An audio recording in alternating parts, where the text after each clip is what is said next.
السلام عليكم، كيف حالكم أصدقائنا؟ كيف استعدادكم للمدرسة؟ اليوم بدنا نحكي نصائح مهمة لازم نعملها قبل بداية الفصل الدراسي.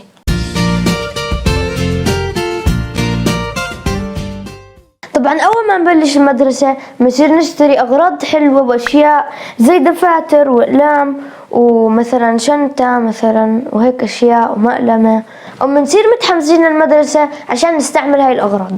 وبتبلش المدرسة بدراسة خفيفة، بتكون واجبات سهلة هيك وخفيفة وبسيطة، ونبلش نزين الدفاتر ونكتب بخط حلو.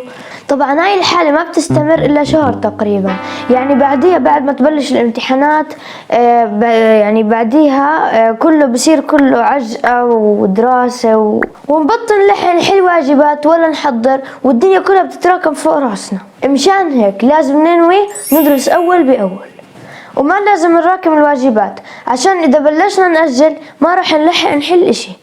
وفي شغلة تانية أنا عملتها قبل كم من يوم صراحة كتير استفدت منها، واللي هي أني صرت أحضر مراجعات عن السنة الماضية لمادة الرياضيات وإنجليزي، لأنه في مواد تعتمد على بعض زي خصوصا رياضيات وإنجليزي وعربي، بكون تقريبا الفيديو نص ساعة براجع الفصل كامل. فبدي إياكم تحضروا زيي المواد عشان هاي خطوة كتير استفدت منها. هلأ بدنا نحكي على شغلة مهمة، واللي هي إنه نضبط نومنا وننام بكير، لأنه النوم بشكل كافي بخلينا نركز أكتر بالدراسة. إحنا تعودنا بالعطلة على السهر، فمشان هيك بدنا نلغي هاي العادة ونبلش ننام بكير. إذا كنا مثلا بدنا نصحى على الساعة 7، نحسب أقل شي ننام 8 ساعات، يعني بننام على الساعة 11، وإذا نمنا 9 ساعات أحسن وأحسن، وبنصحى مروقين وشبعانين نوم ومنكونش كرهانين المدرسة.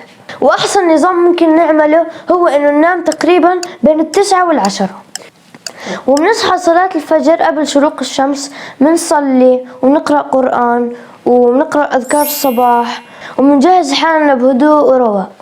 أما لما نسهر بتروح علينا صلاة الفجر ونتأخر عن المدرسة وبننسى أغراضنا ونطلع مش شايفين الضوء.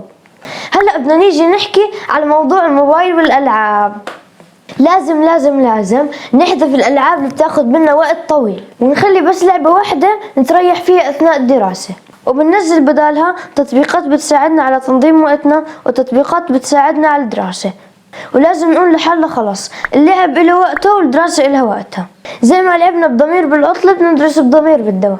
لما أهلنا يشوفونا مركزين بدراستنا ومو مقصرين ببطلوا يحكولنا اتركوا التليفونات. أما إذا شافونا مو سائلين عن دراسة راح يصيروا يحكولنا اتركوا الموبايل. بصراحة الواحد لما يعمل اللي عليه ويؤدي واجباته بصير يستمتع بالاستراحة وبيلعب اللعبة اللي بده إياه وهو مبسوط. هلأ خلينا نعيد النقاط اللي حكيناها بشكل سريع. أول شي لازم نكون جديين ونحكي هاد وقت الدراسة وما بصير نراكم المواد.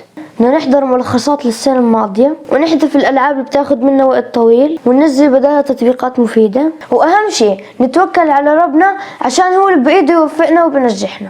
وبنشوفكم بالأسبوع الجاي بفيديو جديد بإذن الله. لا تنسوا تدعمونا باللايك والاشتراك بالقناة وتشاركوا الفيديو مع صحباتكم عشان يستفيدوا، وتتابعونا على الانستغرام والفيسبوك، هيهم تحت بالوصف. سلام.